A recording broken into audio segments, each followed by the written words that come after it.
చూసారా శంకుస్థాపన రాయి, ఆ శంకుస్థాపన రాయి ఆ రాయిని సెంటర్ చేసి ఇలా నిలువుగా సెంటర్ సెంటర్ అదే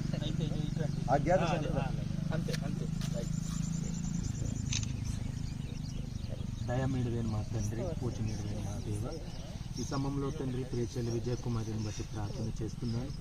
తనకు నేను స్వాస్యంగా ఇచ్చినటువంటి ఈ యొక్క స్థలంలో ప్రభా, ఈ రోజునైనా తండ్రి యొక్క కుమారుని యొక్క పరిశుద్ధాత్మ నామములో ఈ యొక్క నేను శంకుస్థాపన చేస్తుండగా తండ్రి మీరే దిగి వచ్చి తండ్రి నాయన ప్రభా, తండ్రి నాయన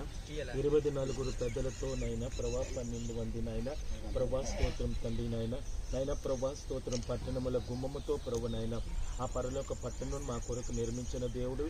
అదే సమయంలో భూమి మీద మనిషికి నైనా కావలసినటువంటి ప్రతి ఒక్కనైనా ప్రభా నివాసములు మీరు నాయన అనుగ్రహించేటువంటి దేవుడు కాబట్టి ప్రభా, మరి నీ బిడ్డకునైనా శ్వాసంగా ఇచ్చినటువంటి ఈ స్థలంలో ఈరోజు నాయన శంకుస్థాపన చేస్తుండగా తండ్రి నాయన మీరేనాయన కార్యం జరిగించి కృప చూపించి మహిమ పొందమని ప్రార్థన చేస్తున్నాం. యేసునామంలో ప్రభు నాయన నాయన యొక్క ప్రారంభ దినం నుంచి ప్రభు నాయన ఇల్లు నాయన పూర్తయ్యే వరకు నాయన ఆర్థిక విషయంలో నీ బిడ్డకు నాయన ప్రభ నాయన ఆత్మీయ విషయంలో ప్రభ నీ బిడ్డకు నాయన శారీరక విషయంలో ప్రభ నీ బిడ్డకు నాయన ఒక ఆశీర్వాదమును ప్రభ నీ బిడ్డకు మీరు ఇచ్చి నీ సాక్షిగా నీ కొరకు నాయన నీ కుమార్తెను మీరు నిలబెట్టి నడిపించి సహాయం చేసి మహిమ పొందమని యేసునామం నడుచున్నాం తండ్రి.